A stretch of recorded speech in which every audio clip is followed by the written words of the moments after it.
Why, hello. How's it going? I know you haven't seen me in a while. I've been a bit MIA for the past couple of weeks. That's because if you hadn't heard, Blizzard launched a brand new game. Yeah, that's right. Since Diablo 4 released, I've just been living, breathing, eating, and sleeping this game. Okay, well, there really hasn't been so much sleeping because I ain't got time for that. Paragon board ain't gonna fill itself. Neither is my best in slot gear gonna grind itself. And don't even get me started on those altars of Lilith. Although, I'm just kidding. I haven't even tried on those. I'm not gonna run around clicking on all the little stupid altars. There's over 160 of them or something, and getting to all of them would require me riding on my horse for a real long time, and since riding on the horse feels like crap, I don't want to do that either. No, I'm much more interested in running Champion's Demise for the 1000th time. I got to about 500 before I checked out. It's just boring as hell, dude. I don't know how people do it. Collecting years in PvP has been a lot of fun. Also, fun fact, I've never died. And also killing world bosses on the max difficulty tier in under 30 seconds, because that makes a whole lot of sense. They did buff them back up though. Now it takes somewhere around 60 to 90 seconds instead of 30.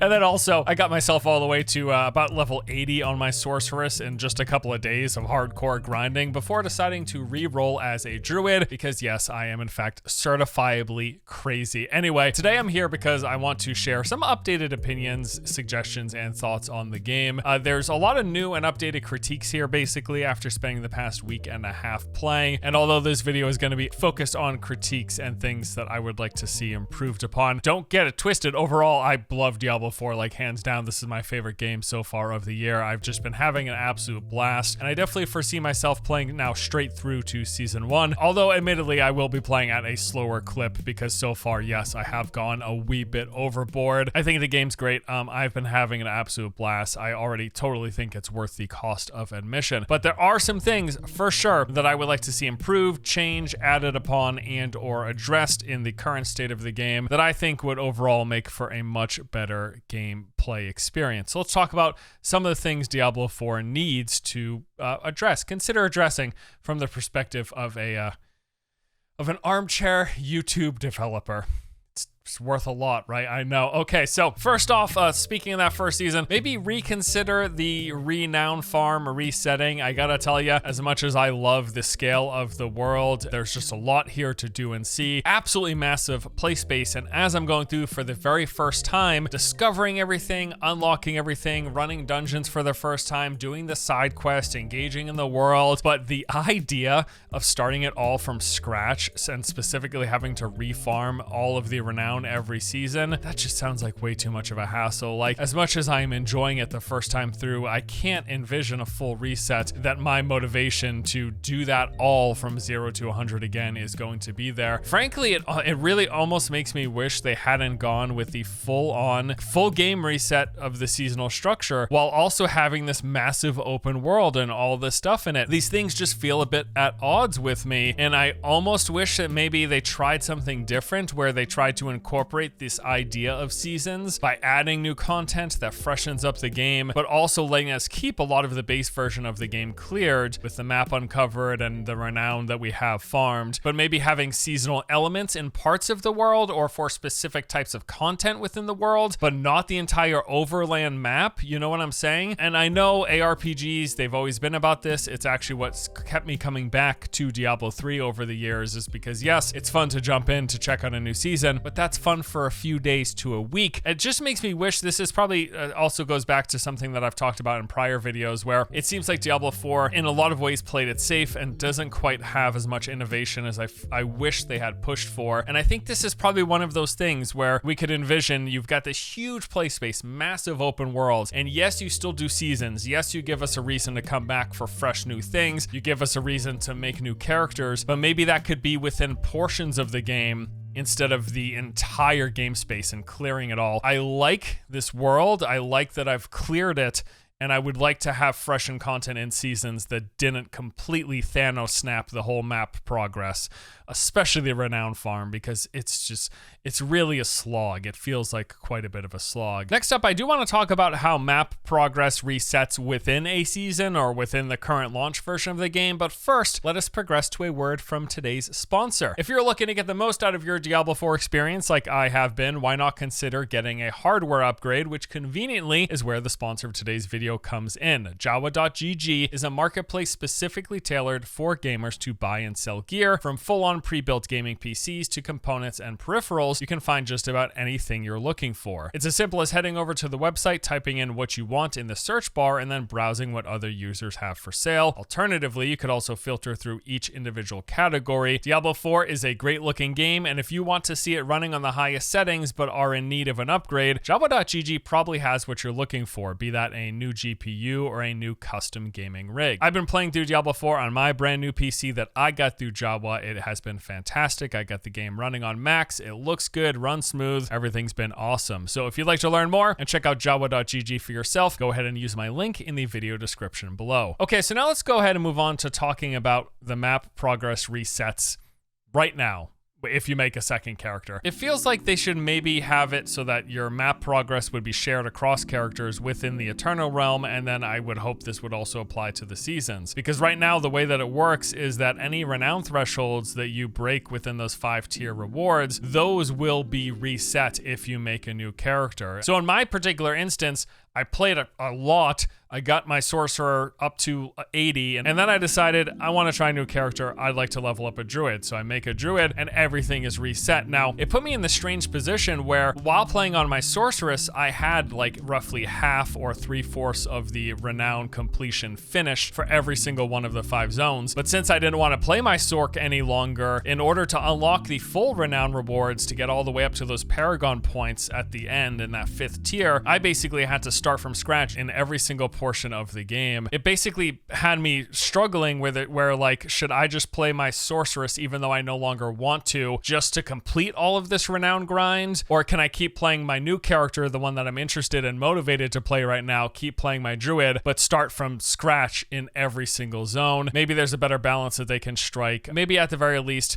if they shared all of the waypoint unlocks for all of the towns. Right now you get all of the major towns when you make a new character, but everything else is completely reset. I think if at the very least they gave me every single waypoint, and that would make going through that process again a little bit easier than it is with a full-on reset whenever you make a brand new character. And it kind of goes back to the first point where I love that this game is so huge. I love that it's massive. I love that there's so much play space and there's so much to explore and to see. But the flip side of that token is that it feels like quite a bit of a slog when you start to consider other characters. I also think they should look at rebalancing experience rewards. So up until this point, one of the fastest ways to level, to get experience, to grind up towards that max level of 100 has just been through farming dungeons and resetting them in a group, doing things like split farming. That has been hands down by a large margin the fastest experience per hour, the best way to level up. We saw this initially with people running through Champion's Demise, and then recently it was Ruins of Eridu, both of which have now completely been nerfed into the ground, with Blizzard cutting back on the number of elite packs, because elite packs are basically the best way to get the most XP. They've got a large portion. I think it's like 7 times more experience you get from elite packs than you do from normal mobs. So people just want to farm elite packs. And usually in any game like this, the best way to do it is to find the most like predictable and highest density amount of experience that you can farm within a set window to get the fastest amount of experience per hour. And the more reliable and more consistent you can make that, the more likely that is to be considered the best method in a particular game. Now, there's always going to be a best method. It doesn't matter how much you try to balance it across all these different content types. There will always be some most efficient way. Maybe though they can do things to try to even it out a little bit. I think one possible solution would just be nerfing continuous runs of the same content, and this would make it so that if people try to run the same instance over and over and over again, it would maybe give successively less experience on successive runs. That might feel a bit too restrictive to players, so maybe another option is just buffing things, other content in the game. Like for example, I feel like Nightmare Dungeons should probably reward more experience. It's already a progression path that we want to do for leveling up our glyphs, so why not make it also good for farming experience? And that could be sort of a kill 2 birds with 1 stone.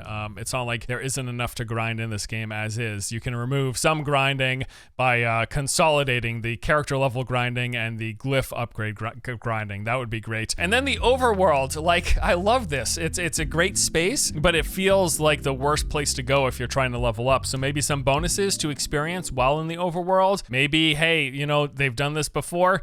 kill chain bonuses. So if you're in the overworld and you're just chaining from group to group, but if that only applies to the overworld, because then dungeons would again be clearly the best place to be, give some more incentive for us to be in the overworld. I know they have the bounty system, the Tree of Whisper system, but that doesn't feel like quite enough. It feels like far behind the dungeon grinding. They nerfed Champion's Demise, they've nerfed Eridu. We're just gonna find the next most efficient dungeon to farm unless they change something up in addition to what they've done here, in addition to nerfing the elite packs in dungeons. You gotta do something else that makes it so that there will be a more of an even playing field when it comes to that best XP farm for the people looking to do that. Now, this next thing hasn't affected me personally because I haven't played a hardcore character, but watching people lose their characters to the fact that this game is a live service game, always online, oh, it's absolutely heartbreaking to see, like, people dying and losing their hardcore characters to disconnects, bugs, and glitches, or what's worse, the fact that Blizzard restarting servers to update the cash shop ended up killing people's hardcore characters. All of this just means, hey, there should really be some sort of like in-game petition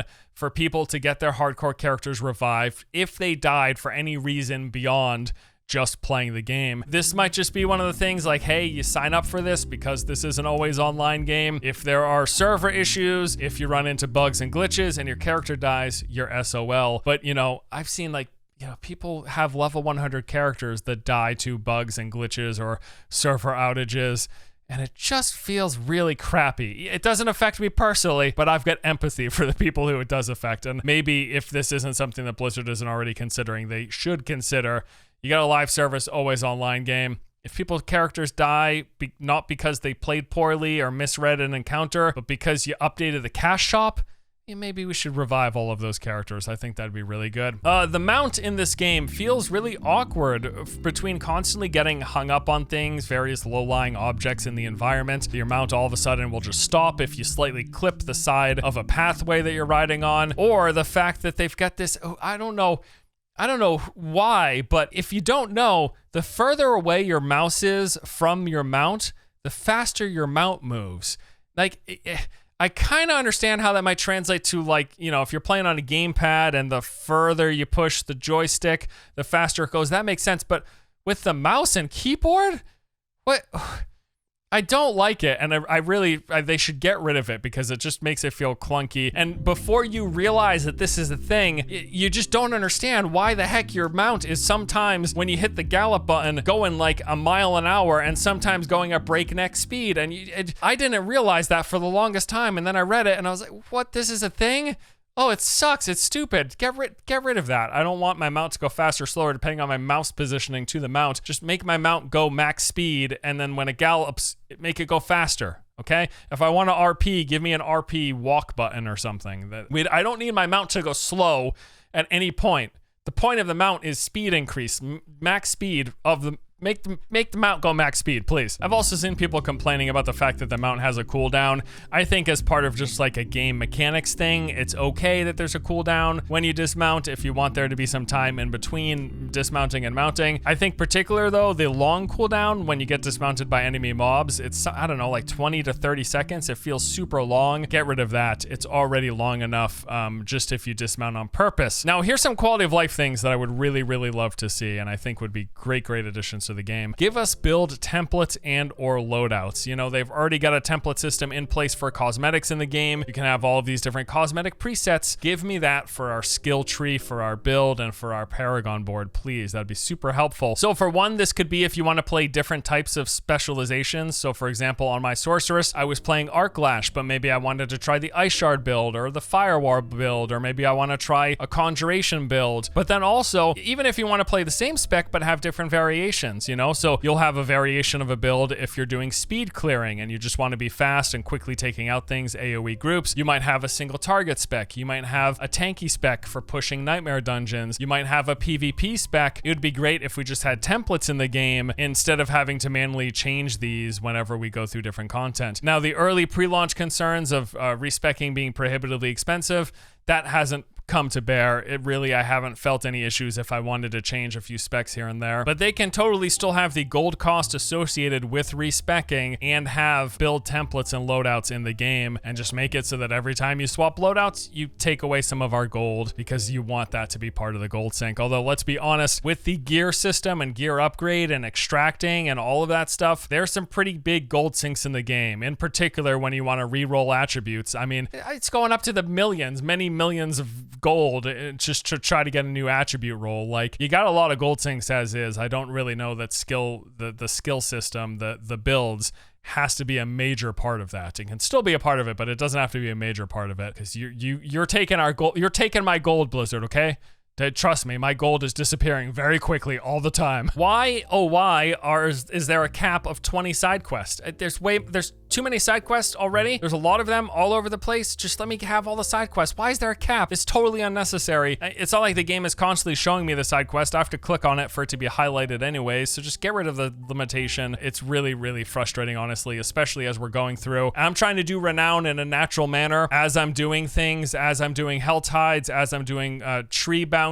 I'll do some side quests in the process, and I'm just trying to do my Renown that way instead of hardcore farming it and running around for Altars of Lilith or running around the side quest or running around each dungeon. I just want to naturally come across this Renown unlock, and it's so much more annoying with these limitation of the side quest, because I'll be in a zone and just doing the natural unlocking, and then if I go to another zone for tree quest over there, I don't have any of the side quests, and I can't pick them up because my quest log is full. So I gotta abandon all those quests and then pick up these ones and do that. And then if I move to another zone because of the new Tree of Whispers locations, I'll do it again. It's just get rid of the limitation. It seems totally unnecessary. Currently, the game has a Mark II junk option where basically you can mark a bunch of things that you want to sell as junk in one bulk thing. I think it'd make way more sense if there was a mark to keep option, because most of the time, a majority of what you have in your inventory is junk, and you're either going to want to bulk sell it or bulk salvage it. So let us mark the 1 or 2 items that we want to keep and then bulk get rid of the rest. I would love to see a death recap. You know, sometimes I'll die in this situation. I'll be like, how did I die? Why did I die? What happened? What hit me?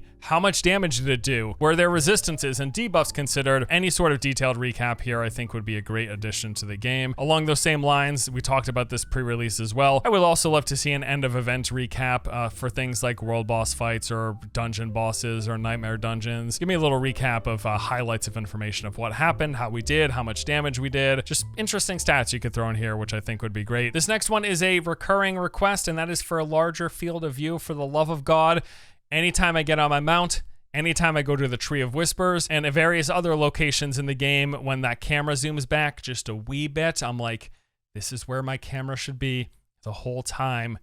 Could you just please consider it? Give us the option. You don't have, if you want to keep it up close for the immersion, if you want to keep it up close for the sake of people playing on console because they're further away from their screens, I get that as well. There's a whole lot of reasons why Blizzard wants the camera where they have it, but I'm telling you, I'm sitting here, got an ultra wide monitor, I'm an arm's length or so away from it.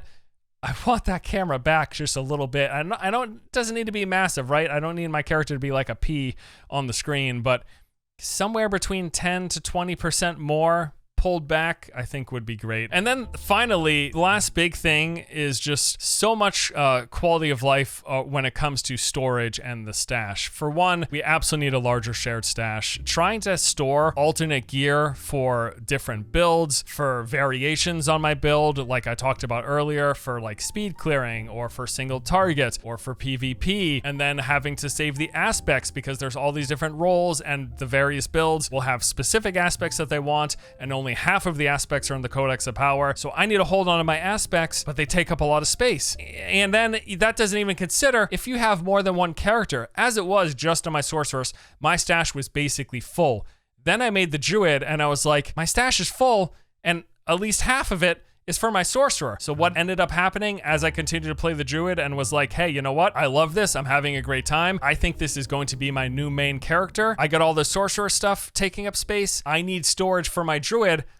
I just had to delete all my Sorcerer stuff, and that's gonna suck when I go back to playing the sorceress. So we need more shared space in general. I think there's some also more fine tuning they could do. I think separate gem storage would be great as well. I actually flip-flopped on this. So early on I was like, oh my God, there's so many gems. They take up so much space. I hate this. You know, we should get like a gem pouch or an extra gem storage tab. But then as I kept on playing and I was in the end game, I realized, well, you only need like a handful of gems for your build, because once you know the gems that you need, you don't need to hold on to all the other ones and all the other variations, right? And then I was like, okay, maybe this gem thing isn't such a big deal. But then the leaks came out that there are going to be higher tier gems, with people reporting that we might need hundreds or thousands of gems to feed into to make those higher tier gems. And now I've gone back again to thinking, yes, we should be holding on to every single gem that we find, because we're going to need it for a future update. And with that, we need some gem storage, please. That would be great. Also along those same lines, aspects, okay? So we extract aspects and they take up just as much room as the item that we were holding on to. So in a lot of ways, it doesn't really make sense to even extract an aspect until you are about to use it, because it takes up just as much space. So just hold it up in your inventory. But as mentioned earlier, we don't actually have quite enough inventory or shared stash space. We could use more of that. So I think one